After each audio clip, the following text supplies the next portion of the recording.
Good morning students. बच्चों, आज का टॉपिक है हमारा रासायनिक समीकरण। रासायनिक समीकरण क्या होती है और रासायनिक समीकरण किस प्रकार से लिखी जाती है और रासायनिक समीकरण को कैसे संतुलित करते हैं, इन सब बातों की जानकारी प्राप्त करेंगे आज हम। देखो, हमने पिछले लेक्चर में बात की थी रासायनिक परिवर्तन की। रासायनिक परिवर्तन के द्वारा एक पदार्थ दूसरे पदार्थ में परिवर्तित होता है, जिसके रासायनिक गुण भी अलग होते हैं, रासायनिक संघटन भी अलग होते हैं। जैसे हमने बात की थी, जैसे कार्बन ऑक्सीजन से क्रिया करता है और बनाता है कार्बन डाइऑक्साइड। ये कोई रासायनिक परिवर्तन है या ये कोई रासायनिक क्रिया है, इसको बोल देते हैं। बट रासायनिक क्रिया या रासायनिक अभिक्रिया है ना। यहाँ दो रासायनिक पदार्थ आपस में क्रिया करते हैं और नया पदार्थ बनाते हैं, तो ये क्या हो गई? रासायनिक अभिक्रिया हो गई, केमिकल रिएक्शन हो गई। ठीक है बच्चों, रासायनिक जब परिवर्तन होता है तो रासायनिक क्रिया के द्वारा ही होता है, रासायनिक अभिक्रिया के द्वारा ही होता है। अब इस रासायनिक क्रिया में क्रिया करने वाले पदार्थ और बनने वाले जो पदार्थ हैं, उनको हम उनके सूत्र से या उनके प्रतीक से व्यक्त कर देते हैं। जैसे कार्बन का प्रतीक क्या है? C। ऑक्सीजन O, ऑक्सीजन परमाणु O होता है, लेकिन प्रकृति में O2 गैस जो होती है ना, O2 होती है। अब क्या बना है? कार्बन डाइऑक्साइड यानी CO2।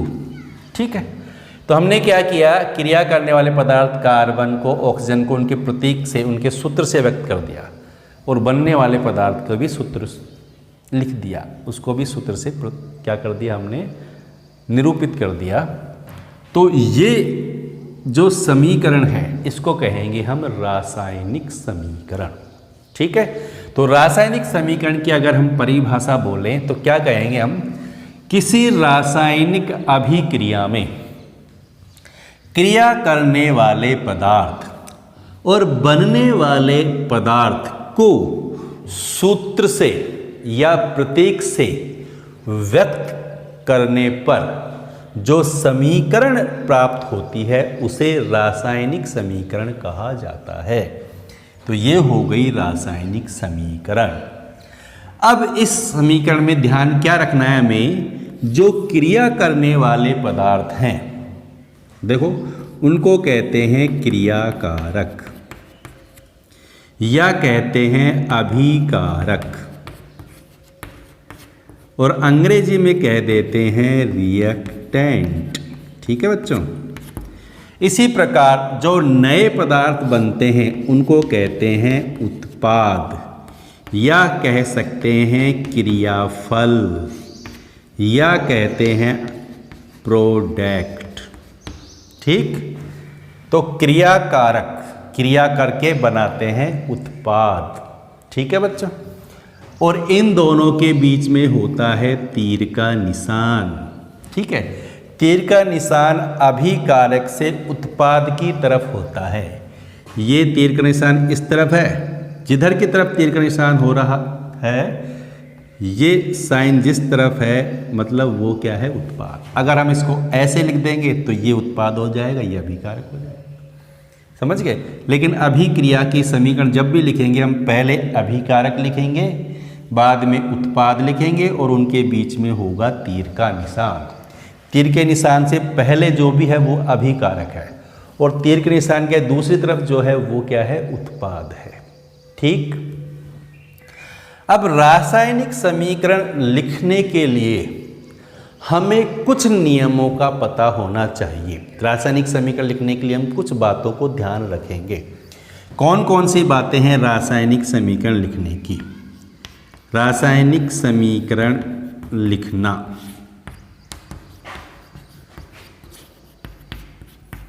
तो पहली बात तो आपको समझ में आ गई, जो अभी मैंने बताई कि पहले क्या लिखेंगे हम, अभिकारक या क्रियाकारक, और लगाएंगे तीर का निशान, और बाद में क्या लिखेंगे, उत्पाद। ठीक है, पहले क्रियाकारक या अभिकारक, फिर तीर का निशान, फिर उत्पाद। यही बात है, ये ध्यान रखेंगे। अगर क्रियाकारक दो या दो से ज़्यादा हैं तो उनके बीच में होगा प्लस का निशान। जैसे यहाँ पर हमने लगाया, दो क्रियाकारक हैं, एक कार्बन है एक ऑक्सीजन है, तो दोनों के बीच में प्लस लगाया हमने।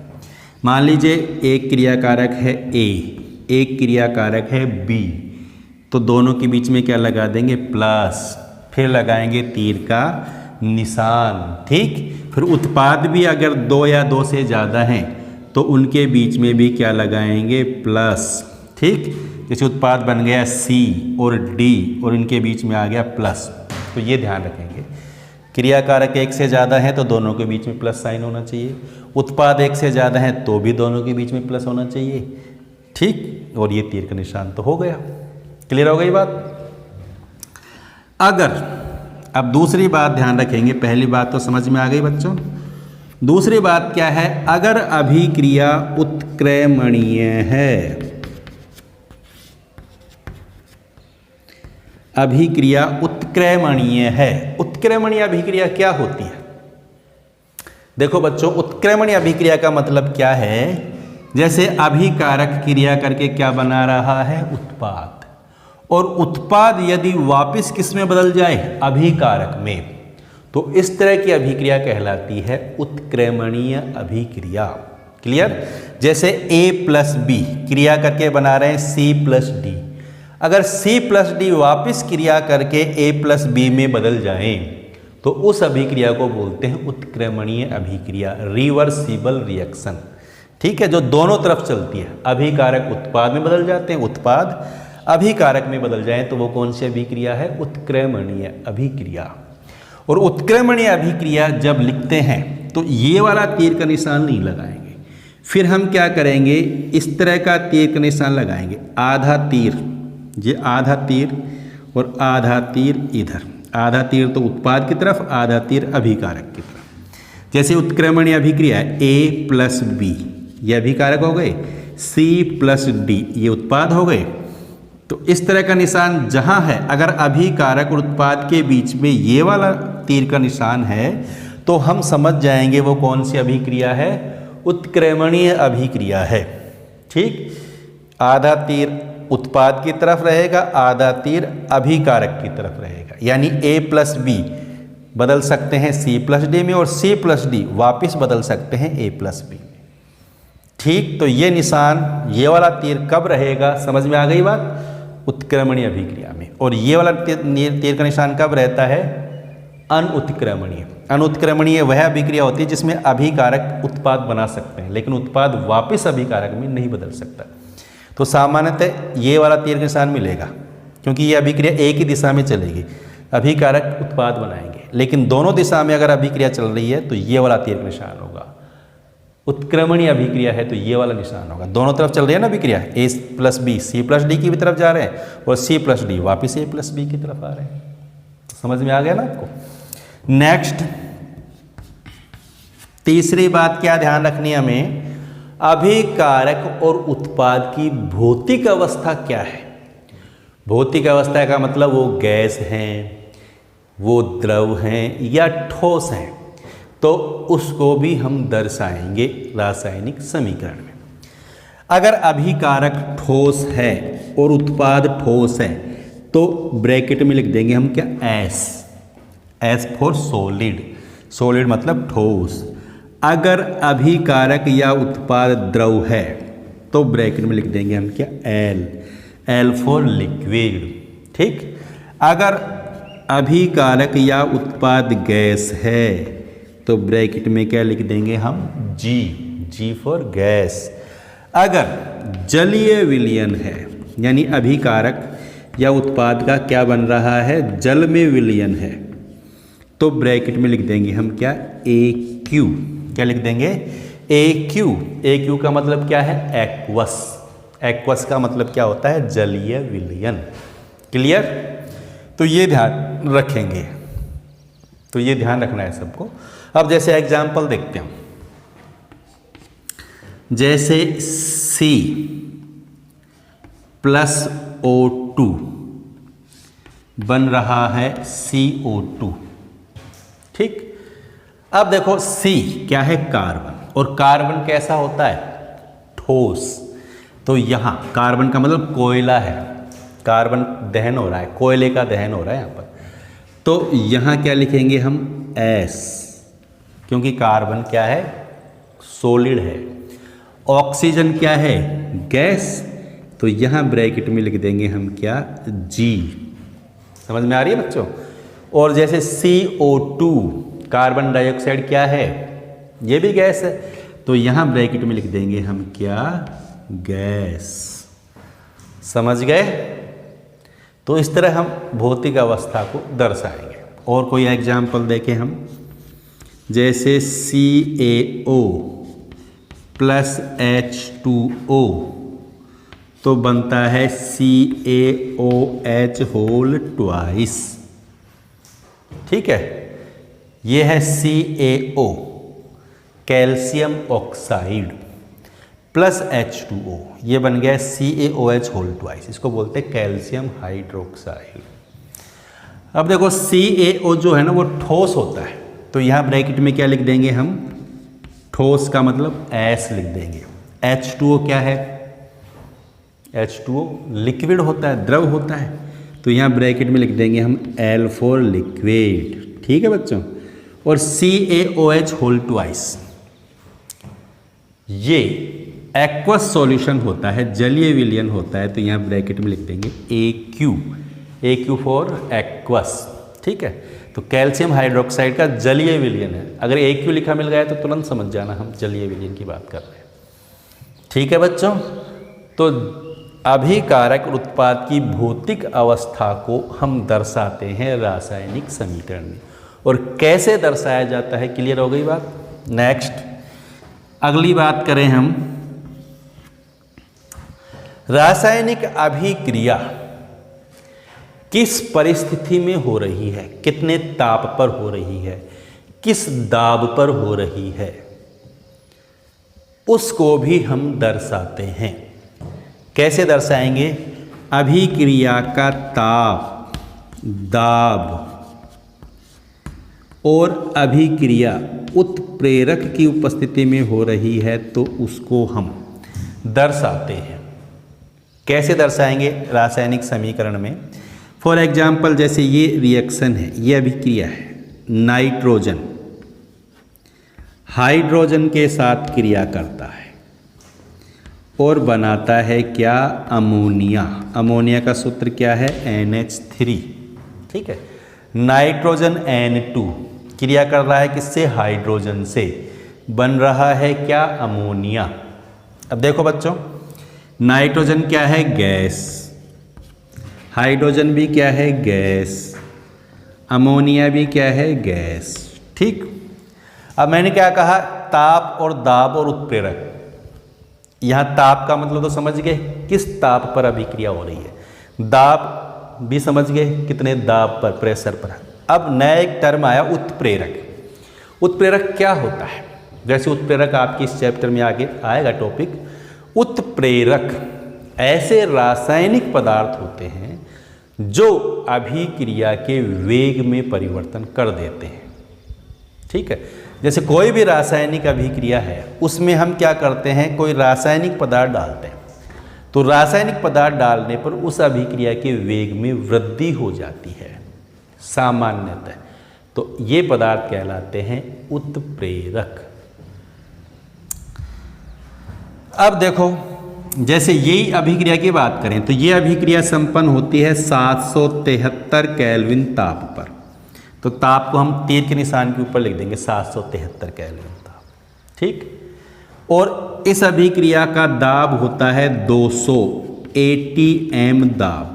ATM का मतलब होता है वायुमंडलीय दाब। तो यहाँ तीर के निशान पर लिखा मिलेगा हमको ताप भी और दाब भी। यहाँ ताप का मतलब तीर के निशान पर कोई ताप लिखा हुआ है, इसका मतलब ये अभिक्रिया उस ताप पर हो रही है। दाब लिखा, इसका मतलब इस अभिक्रिया को करने के लिए इतना दाब चाहिए। और अगर कोई उत्प्रेरक भी है तो यहाँ तीर के निशान पर उत्प्रेरक भी लिखा मिलेगा आपको। जैसे मान लीजिए यह अभिक्रिया Fe उत्प्रेरक की उपस्थिति में हो रही है, तो यहाँ पर Fe लिखा हुआ है, तीर के निशान पर कोई रासायनिक पदार्थ लिखा हुआ है ना, तो वो क्या है, उत्प्रेरक है। ठीक, तो यहाँ Fe क्या है, उत्प्रेरक। समझ में आ गई बात। रासायनिक समीकरण में अभिक्रिया किस ताप पर हो रही है, किस दाब पर हो रही है, या कोई उत्प्रेरक भी है, तो वो तीर के निशान पर लिखा जाता है। ठीक है। अब इसके बाद बात कर रहे हैं, कोई ऊष्माक्षेपी अभिक्रिया है, ऊष्माक्षेपी या ऊष्माशोषी अभिक्रिया है। ठीक है, ऊष्माक्षेपी अभिक्रिया है या ऊष्माशोषी अभिक्रिया है। अब ऊष्माक्षेपी अभिक्रिया क्या होती है, ऊष्माशोषी अभिक्रिया क्या होती है, उसको हम बात करते हैं पहले, और फिर उसको कैसे लिखते हैं ये भी बताएंगे आपको। तो बच्चों ये आप एक बार नोट करेंगे इसको, ठीक है, फिर आगे चलेंगे।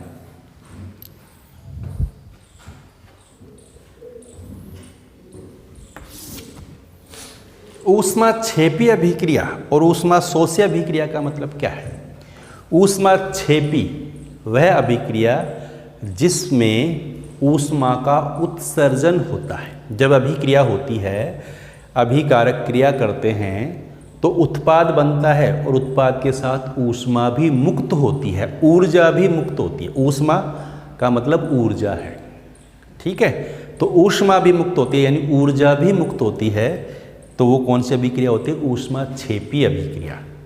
और जब अभिक्रिया के दौरान ऊष्मा शोषी का मतलब ऊष्मा का अवशोषण होता है, ऊष्मा शोषी ऊष्मा का अवशोषण होता है, तो उस अभिक्रिया को कहेंगे अपन ऊष्माशोषी अभिक्रिया। देखो जैसे कोई ऊष्माक्षेपी अभिक्रिया है, ऊष्माक्षेपी अभिक्रिया है कोई, ऊष्माक्षेपी अभिक्रिया में मैंने क्या कहा, ऊष्मा का क्या होता है, उत्सर्जन, और ऊष्मा क्या होती है, ऊर्जा। ऊष्मा ऊर्जा ही होती है। ठीक, या हम ये भी कह सकते हैं कि ऊष्माक्षेपी अभिक्रिया में अभिकारक की ऊर्जा ज़्यादा होती है, अभिकारक की ऊर्जा ज़्यादा है, और उत्पाद की ऊर्जा कम होती है। ये निशान का मतलब अभिकारक की ऊर्जा तो है ज़्यादा और उत्पाद की ऊर्जा है कम। अभिकारक ज़्यादा ऊर्जा से कम ऊर्जा की तरफ जाता है, और जितनी ऊर्जा ज़्यादा होती है ना, उसको क्या कर देता है, वो मुक्त कर देता है। क्या कर देता है, उसको मुक्त कर देता है। समझ में आ गई बात। जैसे अब ऊष्माक्षेपी अभिक्रिया को कैसे लिखेंगे हम, जैसे मान लीजिए ये है कोई अभिक्रिया A प्लस B, इन दोनों की अभिक्रिया से बन रहा है क्या, C। ठीक, अब ऊष्माक्षेपी अभिक्रिया है तो यहाँ हम प्लस करके क्या लिख देंगे, ऊर्जा लिख देंगे या ऊष्मा लिख देंगे। ठीक है, तो यहाँ प्लस करके ऊर्जा लिखा हो, उत्पाद के साथ ऊर्जा भी लिखी हुई है प्लस करके, तो वो कौन सी अभिक्रिया है, ऊष्माक्षेपी अभिक्रिया है। ठीक है बच्चों। अब देखो मैंने क्या कहा, अभिकारक की ऊर्जा तो होती है ज़्यादा, उत्पाद की ऊर्जा होती है कम, इसलिए दोनों को बराबर करने के लिए उत्पाद की तरफ प्लस करके ऊर्जा लिखी जाती है। जैसे मान लीजिए अभिकारक की ऊर्जा तो है 10, उत्पाद की ऊर्जा है 8। मैंने क्या कहा, उत्पाद की ऊर्जा कम है, अभिकारक की ऊर्जा 10 है, उत्पाद की ऊर्जा 8 है। अब दोनों को बराबर करना है, इधर 10 है तो इधर बराबर करने के लिए क्या करेंगे, 2 जोड़ देंगे, यानी ये 2 क्या है, ऊर्जा है। समझ में आ गई बात। तो यहाँ प्लस करते हैं, जिधर कम होता है उधर प्लस किया जाता है। ठीक है, तो ये ध्यान रखेंगे। ऊष्माक्षेपी अभिक्रिया का मतलब समझ में आ गया, जहाँ ऊष्मा का उत्सर्जन हो रहा है, जहाँ अभिकारक की ऊर्जा ज़्यादा है, उत्पाद की ऊर्जा कम है। और इस अभिक्रिया को जब लिखते हैं हम, इसकी जब समीकरण लिखते हैं तो प्लस करके ऊर्जा लिखते हैं उत्पाद के साथ। दूसरी बताई मैंने ऊष्मा शोषी अभिक्रिया। ऊष्मा शोषी के नाम से पता चल रहा है ऊष्मा का क्या होता है, अवशोषण। ऊष्मा का क्या होता है, अवशोषण। ठीक है, और ऊष्मा का अवशोषण कब होता है, जब ऊष्मा कम होती है। तो यहाँ अभिकारक की ऊष्मा कम है, उत्पाद की ऊर्जा ज़्यादा है। अभिकारक की ऊष्मा तो कम है, उत्पाद की ऊष्मा ज़्यादा है। ठीक, तो यहाँ अभिकारक को ऊष्मा यानी ऊर्जा क्या करनी पड़ती है, अवशोषित करनी पड़ती है। जब इस तरह की अभिक्रिया को लिखेंगे, मान लीजिए ये तो हैं अभिकारक और ये बन गया उत्पाद। अगर अभिक्रिया ऊष्मा शोषी है तो यहाँ माइनस करके ऊर्जा को लिखा जाता है। ठीक, माइनस का निशान है ऊर्जा यानी ऊष्मा के साथ, तो है वो कौन सी अभिक्रिया, ऊष्मा शोषी।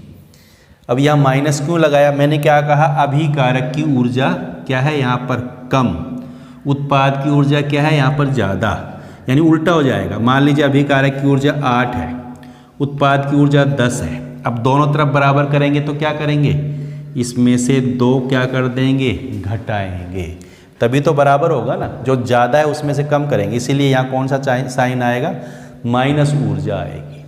तो ये ध्यान रखेंगे। क्लियर हो गई बात। ऊष्मा क्षेपीय अभिक्रिया में प्लस ऊर्जा और ऊष्मा शोषी अभिक्रिया में माइनस ऊर्जा उत्पाद के साथ। नेक्स्ट नियम क्या है, अगला नियम क्या है कि जब भी हम रासायनिक समीकरण लिखेंगे तो अभिकारक और उत्पाद दोनों का द्रव्यमान समान होगा। जितने अभिकारक होंगे उतने ही परमाणु उत्पाद के होंगे। अभिकारक की तरफ किसी तत्व के जितने परमाणु हैं ना, उत्पाद की तरफ भी उतने ही परमाणु होंगे, यानी अभिक्रिया क्या होगी, संतुलित रहेगी। कैसे, जैसे हम ये वाली अभिक्रिया लिखते हैं, जैसे हम लिखते हैं, सिंपल एग्जाम्पल लेते हैं एक, जैसे ये वाला एग्जाम्पल लेते हैं, C+O2 बराबर CO2।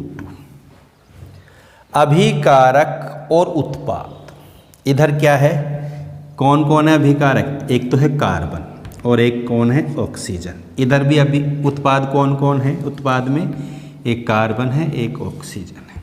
ठीक, इधर कार्बन कितने हैं, संख्या 1, ऑक्सीजन कितने हैं, इधर 2, इधर कार्बन कितने हैं, 1, इधर ऑक्सीजन कितने हैं, 2।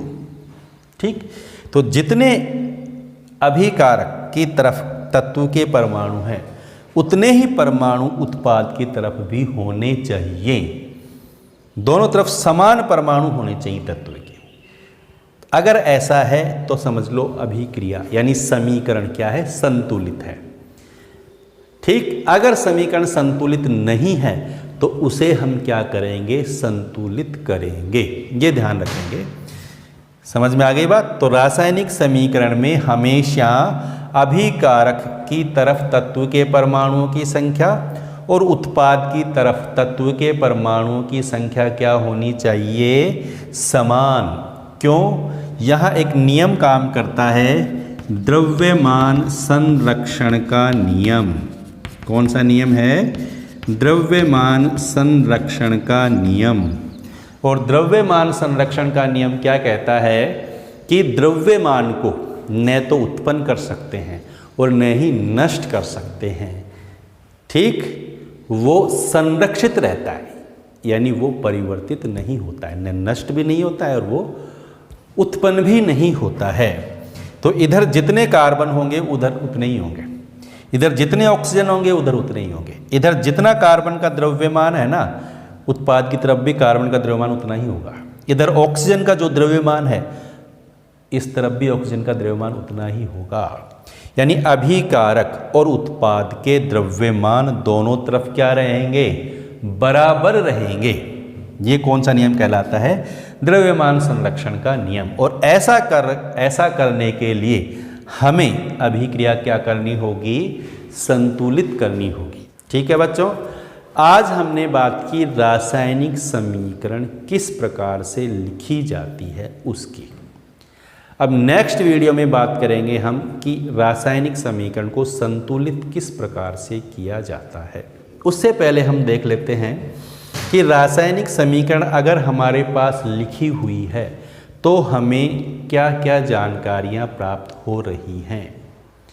देखो, कोई भी रासायनिक समीकरण आपके पास लिखी हुई है, आपको दी जाती है कि इस समीकरण से आपको क्या जानकारियाँ प्राप्त हो रही हैं। जैसे हम कोई भी एक समीकरण की बात करें तो रासायनिक समीकरण से क्या जानकारियाँ प्राप्त हो रही हैं। पहली बात हमें पता लग जाएगा कि उसमें अभिकारक कौन है, उसमें उत्पाद कौन है, अभिकारक की भौतिक अवस्था क्या है, उत्पाद की भौतिक अवस्था क्या है, अभिकारक किस ताप पर हो रही है, अभिक्रिया किस ताप पर हो रही है, किस दाब पर हो रही है, उसमें उत्प्रेरक कौन है, अभिक्रिया उत्क्रमणीय है या ऊष्माक्षेपी है या ऊष्माशोषी है। इन सब बातों की जानकारी प्राप्त होती है हमें रासायनिक समीकरण से। फॉर एग्जाम्पल,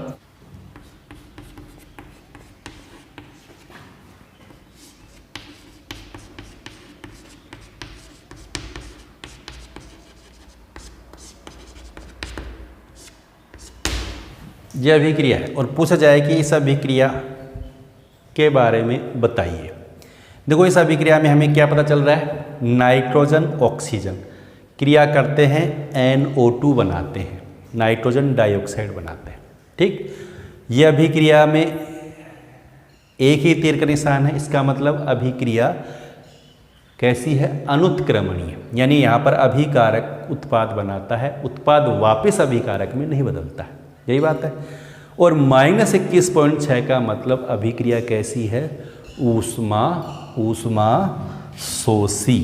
ये रहा ना, तो कैसे अभिक्रिया है ये, ऊष्माशोषी। माइनस का साइन आ गया, हम तुरंत समझाएंगे ऊष्माशोषी अभिक्रिया।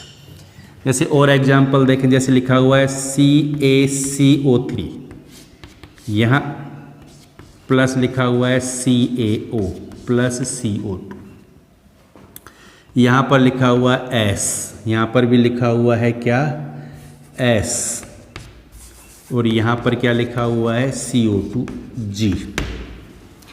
ठीक, तो हम समझ जाएंगे इस अभिक्रिया के बारे में जानकारी प्राप्त करें हम, तो इस समीकरण से ही सारी बातें पता चल रही हमें।